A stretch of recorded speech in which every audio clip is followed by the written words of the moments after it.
Hello student, कैसे हैं आप सब। आज का टॉपिक जो है हम आपके लिए लाए हैं स्पेशल, फिजिक्स और केमिस्ट्री दोनों कंबाइन करके। ये छोटा सा टॉपिक है, कुछ पढ़ने जैसा टॉपिक नहीं, ये इंपॉर्टेंट पॉइंट्स हैं जो आपको एग्जाम के लिए तैयार रखनी है। कुछ फिजिक्स के हैं और कुछ केमिस्ट्री के हैं। ठीक है, आपको इनको अच्छे से क्या करना है, पहले सारे पॉइंट्स को एक पेपर पे नोट कर लेना है और बारी बारी सबकी रिवीजन करना है। बस इसको पढ़ लेना है, अच्छा खासा नंबर मिल जाएगा। बाकी आप और ज्यादा मेहनत करेंगे और बेहतर नंबर मिलेगा। तो उन सारे बच्चों के लिए जिनको ये लगता है कि हमारा मार्क्स ज्यादा कैसे आ सकता है, हम फेल होने से कैसे बच सकते हैं, उनके लिए स्पेशली है।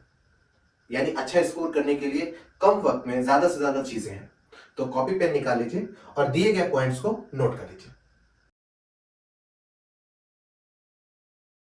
तो ये रहा बच्चों कार्बेंस कंपाउंड का इंपॉर्टेंट हिस्सा। ठीक है, इनमें ये जो पॉइंट्स लिखी हुई है, सबसे पहले आप इसको नोट कर लीजिए। ठीक है, मैं हट जा रहा हूं थोड़ा सा, आप इसे अच्छे से नोट कर लीजिए। फिर बारी बारी हम देखते हैं इसमें क्या क्या पढ़ना है। और ये इंपॉर्टेंट हिस्सा है कार्बेंस कंपाउंड। इसको पढ़ लिया 80%, इसको पढ़ा 80%, कहीं नहीं गया, सब के सब इसी में फंस जाएंगे, कोई भी बाहर नहीं जाने वाला। सारे क्वेश्चन बन जाएंगे, सारे आंसर आपके एकदम बन जाएंगे, फिट हो जाएंगे। नोट कर लीजिए फट से, वीडियो रोक के नोट कर लीजिए। हो गया, चलिए देखते हैं। पहले तो आप लोगों को पढ़ना है कोवेलेंट कंपाउंड की डेफिनेशन क्या होता है। मोस्टली पूछ लेते हैं एक नंबर में, कोवेलेंट कंपाउंड की डेफिनेशन बताइए क्या। जैसे 3 मार्क्स का क्वेश्चन है उसमें डाल देंगे डिफाइन कोवेलेंट कंपाउंड आल्सो, वो भी कर देना होगा। फिर कार्बन की प्रॉपर्टी को आपको देखना होगा। जैसे कार्बन की प्रॉपर्टी में क्या देखना होगा, कार्बन की प्रॉपर्टी में देखना होगा कि इसके 4 वैलेंसीज होती है, कैटिनेशन की प्रॉपर्टी, ये सारी चीजें देखनी होगी। उसके बाद 3 फॉर्मूलाज लिखे हुए हैं। ये 3 फॉर्मूलाज क्या है, ये 3 फॉर्मूलाज आपको लर्न करना है। एक एल्केन का है, एक एल्कीन का है, एक एल्काइन का। ये आपको मदद करेगा 3 चीजों में। पहली चीज मेंबर को पता लगाने में, नंबर 2 फॉर्मूला पता लगाने में, नंबर 3 सबसे इंपॉर्टेंट होमोलॉगस सीरीज को एक्सेस करने में बहुत फायदा होने वाला है इससे। ये इंपॉर्टेंट हिस्सा होता है, इसको आपको लर्न कर लेना है। फिर कुछ टेस्ट आता है, जैसे कोई कंपाउंड हो सैचुरेटेड और अनसैचुरेटेड है, तो हमें कैसे पता चलेगा, तो उसके लिए एक टेस्ट होता है। ठीक है, आपको ये बताया गया है, तो उस टेस्ट को आपको अच्छे से पढ़ना है। साथ ही साथ में आईयूपीएसी नेमिंग सैचुरेटेड की और अनसैचुरेटेड की, आईयूपीएसी नेमिंग और कॉमन नेम आपको क्या करना है, बढ़िया से तैयार करना है। ज्यादा नहीं तैयार करना आपको, सिर्फ 4 मेंबर को। यानी अगर आपको आईयूपीएसी नेमिंग देखनी है तो सैचुरेटेड और अनसैचुरेटेड की 4 आप देख लीजिए, पहले 4। और कॉमन नेम देखनी है तो सबकी सिर्फ 2 मेंबर देखिए, पहला मेंबर दूसरा मेंबर, और कॉमन नेम सबके सेम होते हैं। ठीक है, ये देख लीजिए। और दूसरी चीज, 4 मेंबर के इलेक्ट्रॉन डॉट स्ट्रक्चर, या आप कह सकते हो 2 मेंबर की भी अगर आप प्रैक्टिस कर लेते हो तो आपको अंदाजा हो जाएगा कि इलेक्ट्रॉन डॉट स्ट्रक्चर कैसे बनता है। मोस्टली जो बोर्ड में पूछे जा सकते हैं वो 2 मेंबर तक ही पूछते हैं, 3 या 4 में नहीं पूछते। क्यों? क्योंकि बोर्ड का जो टाइम बना होता है ना, वो 3 घंटे का होता है। ठीक है, आपके पेपर में मिलेगा 3 घंटे का टाइम है, इसमें ही आपको कंप्लीट करके देना है। लेकिन बच्चों, प्यारे बच्चों, आपके लिए बहुत प्लस पॉइंट आपको बताने जा रहा हूं। अगर आपको ये लगता है कि एग्जाम या एग्जामिनर आपको पूरे के पूरे 3 घंटे देगा लिखने के लिए, तो अभी से आपके दिमाग में ये चीज फालतू जा रही है। इसे फौरन दिमाग से निकाल लीजिए और अपने दिमाग को रिकैलकुलेट करिए सिर्फ और सिर्फ 2.5 आवर के लिए। यानी 2.5 घंटे के लिए ही अपने आप की कैलकुलेशन मेंटेन रखिए कि किसी भी तरीके से 2.5 घंटे में हमारा पेपर पूरा कंप्लीट होना चाहिए। क्योंकि 15 मिनट क्या होता है कि कभी पेपर लेट में आ गया है ना, तो कॉपी पे सिग्नेचर हो गई, अटेंडेंस होना, ये सारी चीजों में 15 मिनट चला जाता है। बचा हुआ 15 मिनट लास्ट में आपका इस्तेमाल होगा रिवीजन के लिए। ठीक है, आप रिवाइज करोगे, वो 15 मिनट आपके लिए फायदेमंद होगा। तो आपको 2.5 घंटे में पूरा मेंटेन करना है। ठीक है, तो यहां पे देखिए होमोलॉगस सीरीज क्या है। इन्हीं 2.5 घंटे को देखते हुए ना बोर्ड जो होता है पेपर बनाता है, और उसी पेपर के हिसाब से आपको लिखना होता है।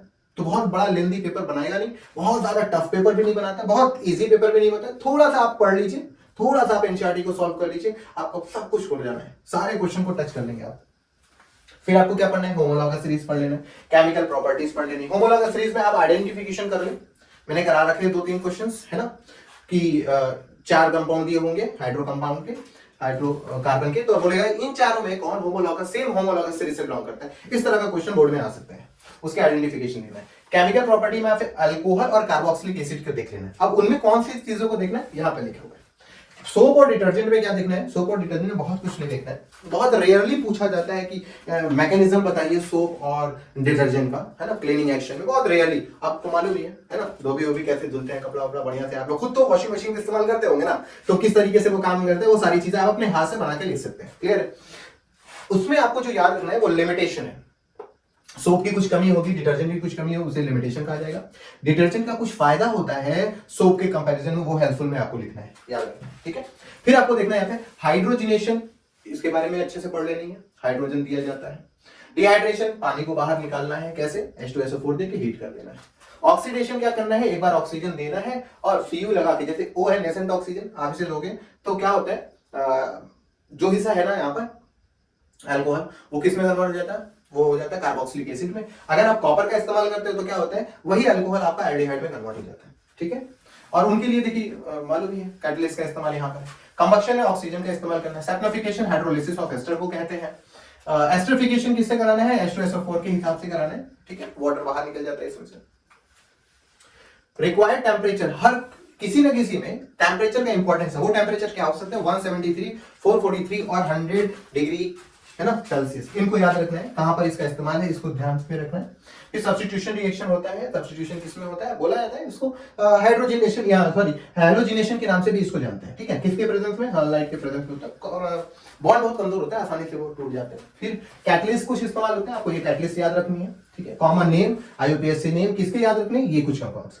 ठीक है, ये कंपाउंड्स के बार बार प्रोडक्ट में पूछे जाएंगे, बार बार रिएक्टेंट में आप करोगे तो रिएक्शन लिखोगे तो प्रोडक्ट में ये सारे कंपाउंड बार बार मिलते रहेंगे। तो आपको क्या करना है, इनकी IUPAC नेम और इनके कॉमन नेम को आपको किसी तरीके से याद रखना है।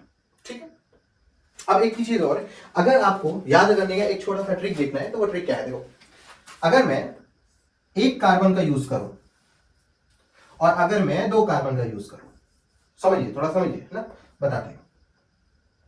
कोई एक कंपाउंड है, ठीक है, जैसे अल्डिहाइड है, उसके अंदर अगर एक कार्बन पाए जाते हैं तो उनके कॉमन नेम के लिए हम क्या इस्तेमाल करते हैं? फॉर्मल्डिहाइड। F मतलब एक कार्बन, फॉर्मल्डिहाइड मतलब एक कार्बन इस्तेमाल किया जाए। अगर उसी एल्डिहाइड में 2 कार्बन आ जाए तो तब उसका नाम कॉमन में फॉर्मल से एसिटल्डिहाइड हो जाएगा। ए से शुरू हुआ, AC 2 carbon, AC 2 carbon, formal F 1 carbon. ठीक है, इसी तरीके से कार्बोक्सिलिक एसिड में भी अगर एक कार्बन वाली कार्बोक्सिलिक एसिड हुई, आप चेन को देखिएगा, एक कार्बन होगा, जैसे HC, HCOOH, एक कार्बन, तो इसका नाम F से शुरू होगा, फॉर्मिक एसिड। अगर 2 कार्बन आ गए, जैसे ये एग्जांपल ले लो, CH3, COOH, अब इसमें देखो 2 कार्बन आ गए, तब इसका नाम क्या पड़ेगा? Acetic acid. इस तरीके से आप इन दोनों के कॉमन नेम एल्डिहाइड और कार्बोक्सिलिक एसिड के याद कर सकते हैं। ठीक है, ये हमारा आज का केमिस्ट्री का हिस्सा खत्म होता है। ठीक है, इसे अच्छे से नोट करिए। और आपसे फिर से वीडियो खत्म करने से पहले आपसे फिर से रिक्वेस्ट कर रहा हूं, जितना हो सकता है अपने आप को फ्रॉड से बचाइए। ऑनलाइन एक अच्छा डेटा भी है, एक अच्छा प्लेटफॉर्म भी है पढ़ने के लिए, और ऑनलाइन एक क्या बोल सकते हैं, एक तरह का दीमक आप कह सकते हैं, जिसमें आप फंस के रह सकते हो सकता है ऑनलाइन का डेटा आपको गलत मिल जाए, क्योंकि आज का माहौल जानते हैं, हर जगह किसी तरीके से उसको हैक करके अपने हिसाब से व्यूज और कमेंट्स को बढ़ाया जा रहा है। सब पैसे का खेल है। ठीक है, तो आपसे रिक्वेस्ट है इन सारी चीजों से बचें, और बार बार आपसे कह रहा हूं NCERT जो कि आपका अपना खुद का CBSE का ग्रंथ है, उसको तैयार करें। All the very best.